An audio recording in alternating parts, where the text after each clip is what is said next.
I think we need to focus on this issue. We need a new definition of the word usury.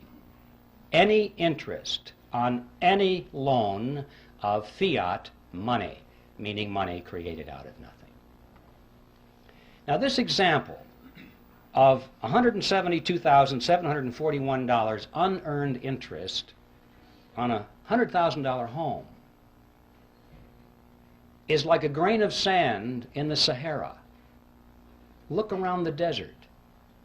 All of the other homes of America,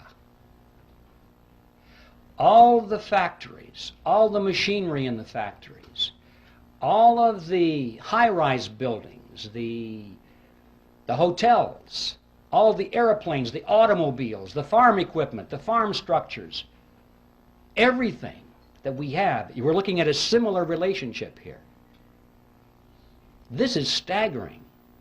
To consider the amount of money that is in this huge, wide river of wealth flowing into the banking cartel because the money was created out of nothing. It's such a wide river of wealth, you can't even think across it in your mind. It's perpetually moving into the banking cartel.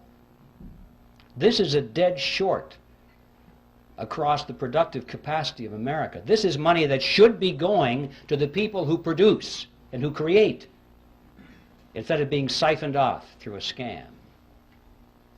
Think of what our standard of living could be if it weren't for this dead short across our economy.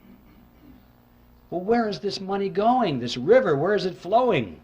You get the mental picture that maybe it's going into a lake somewhere or behind a dam. All this money is rising, accumulating. People are getting richer and richer and richer. No, not so. It's not how it works. They're spending the money. What are they spending it for? Well, they're not spending it for more yachts and more mansions. That's not it. I mean, they got rid of the mansions back on Jekyll Island. They got bored with those things.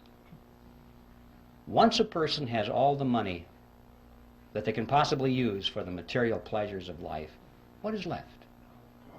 Sure, power. Absolutely. They are spending this money for power, ladies and gentlemen, to acquire power over you and me and our children. They're literally buying up the world with it. But I don't mean they're buying up the real estate or the hardware. They're buying up control over people. Technically, in sociological terms, they're buying control over the power centers, which means those groups and institutions through which people live and work and follow leadership and accept information. People are always associated in groups, and they work in groups, they move in groups. And these groups have heads of them, leaders. And this money has been going for many years to acquire influence, if not control, over the leaders of these power centers in society. So they can therefore indirectly influence and control you and me. Specifically, that means they have been spending this river of wealth very freely to buy control over politicians, political parties, television networks, cable networks, newspapers, magazines, publishers, wire services, motion picture studios, universities, labor unions, church organizations, trade associations, labor unions, tax-exempt foundations, multinational corporations, Boy Scouts, Girl Scouts, you name it. Make your own list. I guarantee you, if you have a large, influential organization which influences people, you will find that this river of wealth has been flowing partly into an attempt to acquire control over the leadership of these institutions and organizations, especially those which are offered as opposition, especially those which supposedly are to stop this whole process from happening. Now, this has not only been going on in America, but this has been going on in every nation of the world, pretty much in the industrialized nations as it has gone on here. But I'd like to call your attention to what's been happening in the so-called third world, or the underdeveloped nations. This process is now complete. It's not going on. It's finished. They literally have bought those nations.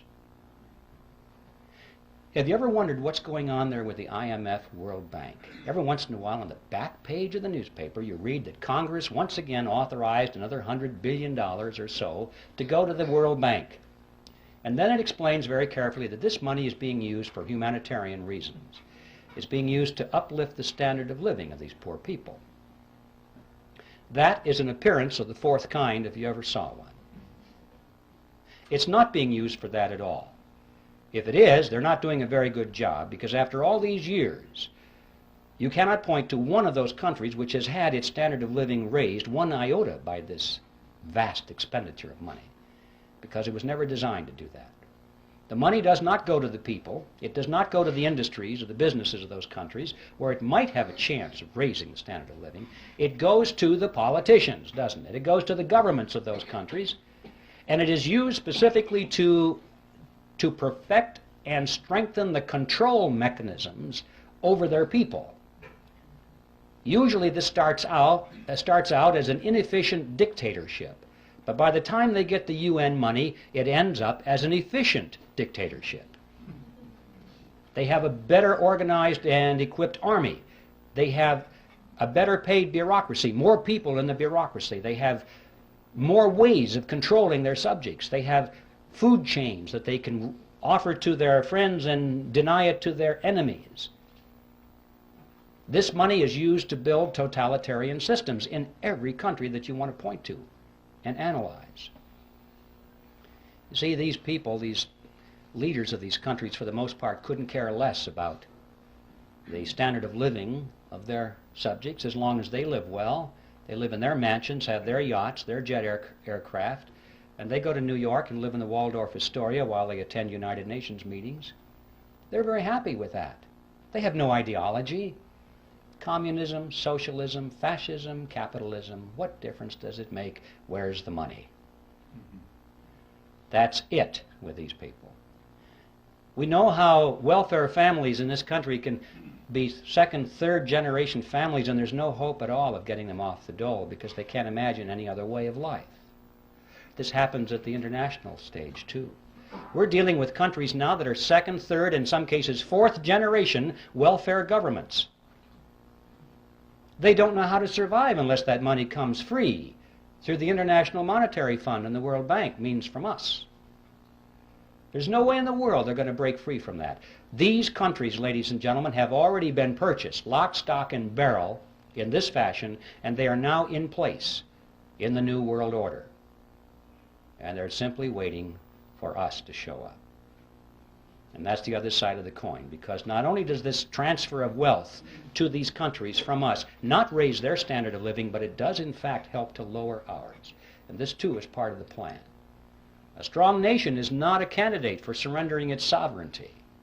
But if a nation can be brought to its knees, if it is hungry, desperate, if it has chaos on its in its streets, if it has political turmoil, then the people in that nation will much more likely accept any solution that's offered to them by their government or by a world government. If there's anarchy in the streets, as we saw in Watts, in Los Angeles, people were joyous when the soldiers showed up. They were joyous because this now was an end to anarchy. It was a dress rehearsal. They won't care whether the helmets on these people are blue or brown.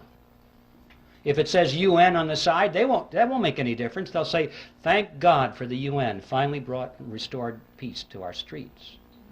And if people are hungry and they're out of work and they don't know what to do in the economy, they'll be so thankful for a UN monetary unit which has purchasing power a little bit. Thank God for this UN money, because the old American dollars are kaput. Don't know what to do with it. This is the plan, ladies and gentlemen, to weaken America. And so that's the process. And I'm mentioning this because I want to emphasize to you that what is going on here has nothing at all to do with wealth. The name of the game now is power.